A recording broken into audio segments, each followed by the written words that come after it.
What is up, all of you awesome and amazing people on YouTube? The old Coot here, coming at you with another exciting video. In this one, I had a lot of requests for this, so I'm going to build a fireplace fire from the bottom up, and I'm going to show you all how to light it from the bottom up. Basically, what we're going to be creating is like a tic-tac-toe pattern, right, of alternating pieces of wood. We're going to have our kindling or tinder on the bottom that's going to catch the smaller pieces, which are then going to catch the medium-sized pieces, which are then going to catch the large pieces. What I've got here is a combination of oak and pine. To me, that is one of the best combinations you could possibly have, especially for like a home fireplace fire. And the reason for that is because the pine is a little bit thinner. It burns quicker, it lights quicker, and it has a lot of tar in it. See that pine tar in there, that resin, those streaks, those dark streaks going across? This is basically fat wood, like more commonly referred to as fat wood.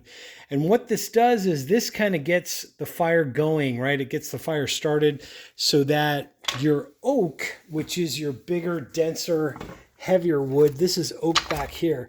See the difference in color between the two? The oak is more tightly compacted. It's going to take longer to catch, but with that being said, once it does catch, it's going to burn for longer because it's a denser wood. So that to me is a good or almost ideal perfect situation. For our kindling, you could use many different things. You could use rolled up newspaper. In my case, I love these cardboard egg crates. Right? If you can find one, try to get something that doesn't have a whole lot of writing or labeling on it. No plastic. Please don't use any kind of plastic or anything.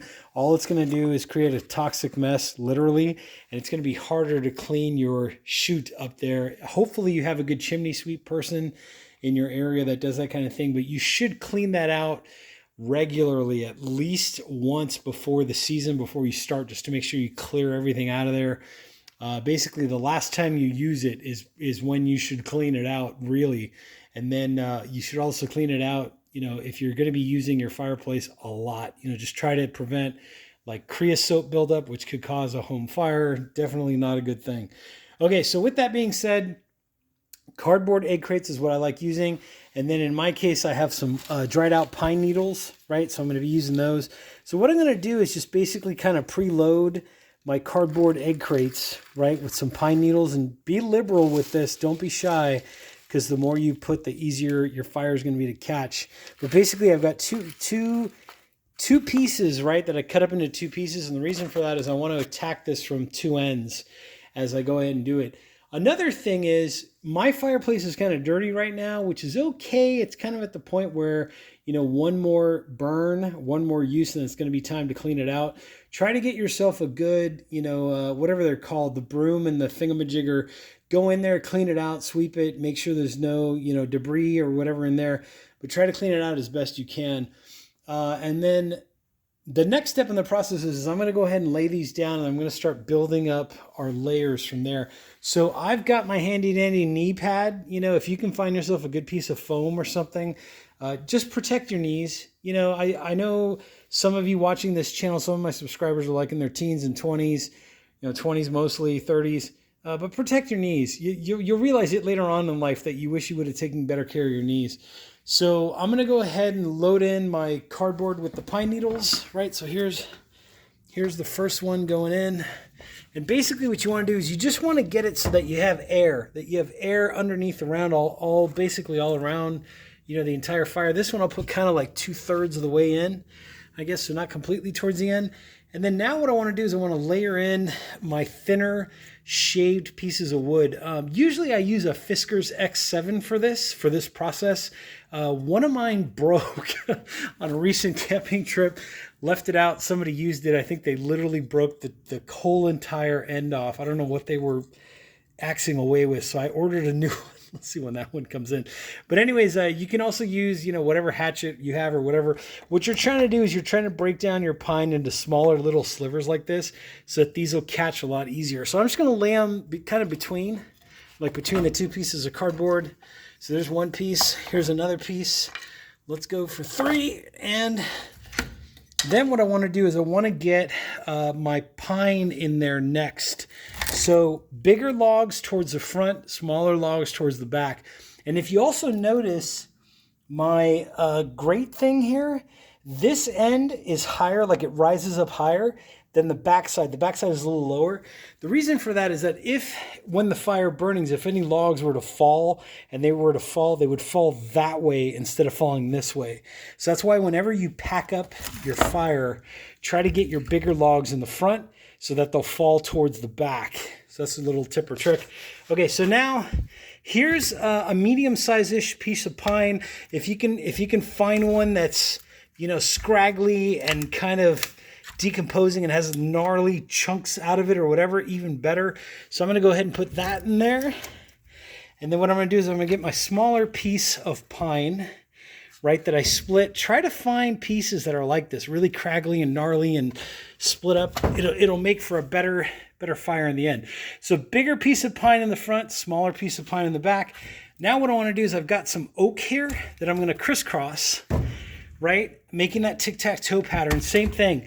Scraggly old piece of, you know, wood right there.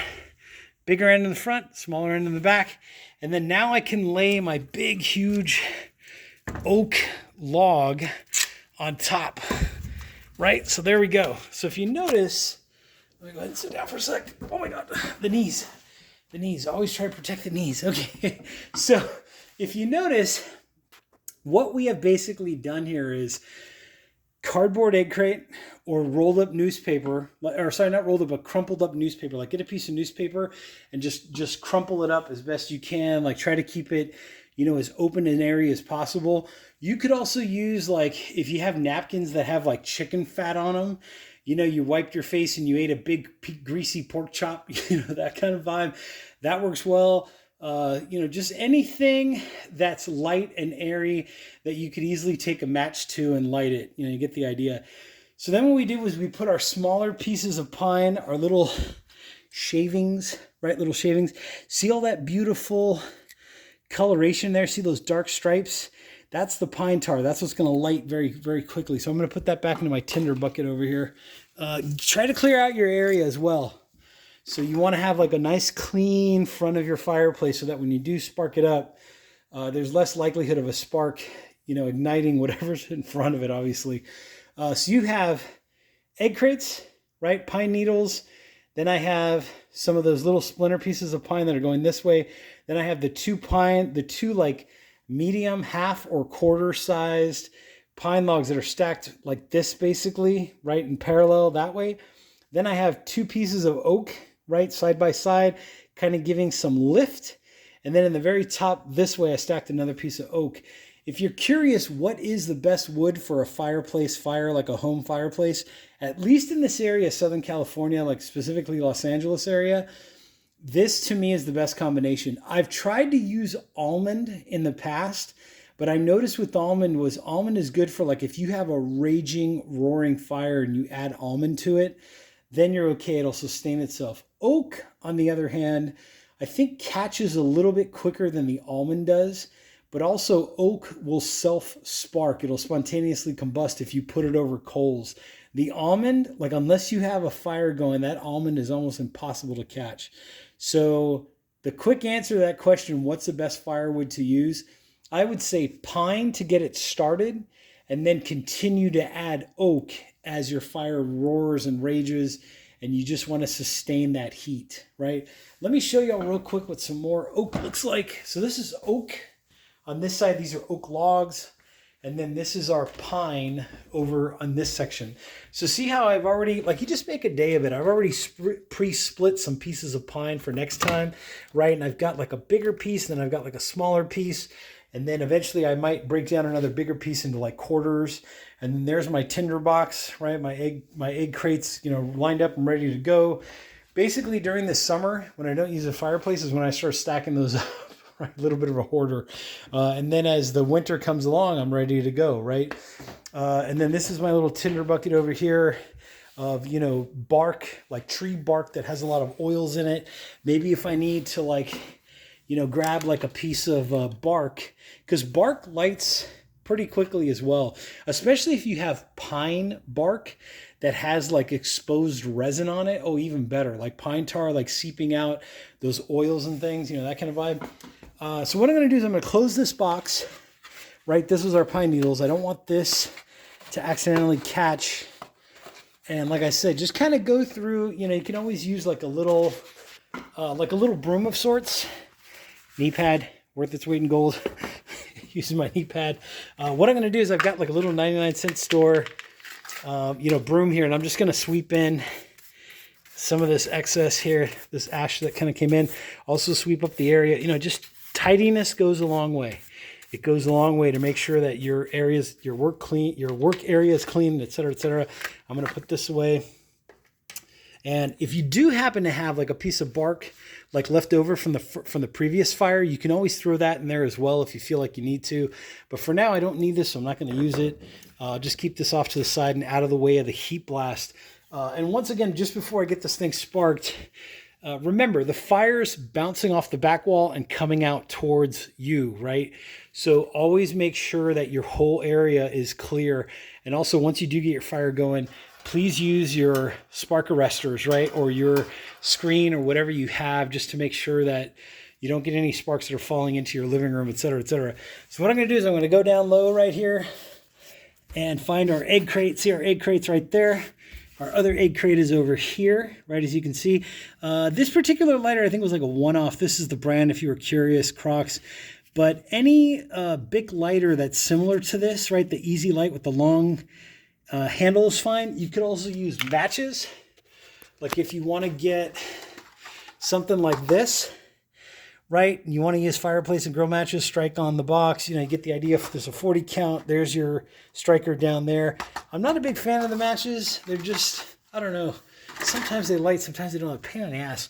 You might as well just use your lighter, right?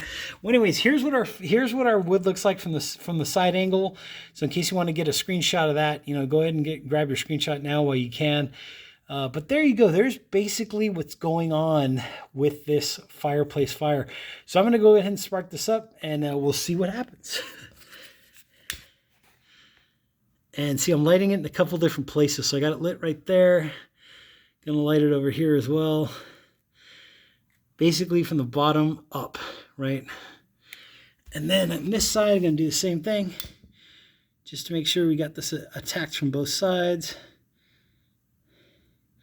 And see how the fire's traveling? Like, see how it wants to move around and go down? See that right there? And then now we got our little smoke action going. So pretty soon what's going to happen is those nice pieces of pine are going to catch in the middle area. And then they'll get the bigger pieces to catch. See, like this piece right here is eventually going to catch. And then that's what will get us going. So there you go. So there's a start. Obviously, it'll smoke. Make sure your flute up there is open. Very important. It's a good idea to do that before you start, obviously. But let me go ahead and sit down here for a second. Oh, protecting the knees. There we go. So now you can see we got a lot of smoke action going on, right? Our fire's kind of brewing back there. Let's see if I can grab better focus over here. I hope that's all coming through on camera. See, the flames are kind of going. So remember, bigger logs towards the front, smaller logs towards the back. You're basically trying to create like this little downhill kind of a thing so that if anything falls, it'll fall towards the back of the fireplace. And we are cooking now, baby. We are cooking now. As you can see, whew, I'm feeling that heat already. So even just with this little small amount of fire, see, and we already got one fall. See, perfect. I'm glad I got this on camera. So that little bit of drop happened, and basically it all fell that way instead of falling this way, which is what you want. You want everything to fall towards the back of the fire if it does fall. But anyways, and see that little spark that kind of flew out towards the front. So anyways, you kind of get the idea of what's going on here. I don't want to bore you all with a massively huge long video, but now, see, now our pine has caught down underneath, also on the sides. See that right there? That's basically how you do it. So I don't want to bore you all with the massively huge long video, but basically this will all combust. And then once I feel like that top log has caught, that top oak has caught, then I can go ahead and add more logs. And I'll probably add them in this way, right parallel to what I'm doing, as opposed to adding them in this way. I might, you know, if you want to add like 4 logs at a time, just have a roaring blaze, and your fireplace is rated for that. Very, very important. You know, then what you could do is you could do 2 on the bottom and 2 on the top if you want to add more wood, or however you decide to do it. But we are cooking now. Our fireplace is going. This is a self-sustaining fire. It's going to burn and burn and burn. With that being said, there are links below in the description section, so make sure to check those out. See now how in there, in the center core, that piece of pine has caught. So I'm very happy with what's happening here. This is a foolproof system that I've used over and over again, catches every time, lights very well. Once that oak gets going, it's going to generate more heat. And you can see we got a lot of smoke action going on, right? Very nice, pretty fire. Let me turn the light on real quick, see if it makes any difference. I guess you can see a little bit better now what's going on. So there you go. So now you can actually see there's from one side. Let me try to get more of like a bottomy type shot. See what's going on there. Good little ASMR action. And then let's go ahead and get from this side. See, perfect roaring blaze. It is at this point that I feel comfortable closing this. Right, I don't want to, like I said, I don't want to have any accidental sparkage out into my living room floor or anything. So safety first. Always try to get as safe as you can. With that being said, links are down below in the description. Make sure to check those out. Hit that like button, hit the subscribe button if you do like what you're seeing. And if you have any comments, put them down in the comment section. I am the old coot with some firecraft in your home for your fireplace. Look at how amazing that fire is going. I'll leave you with about a minute of ASMR. How's that? I'll split the difference with you. With that being said, just make sure to hit the like button. I will catch you all on the next exciting video.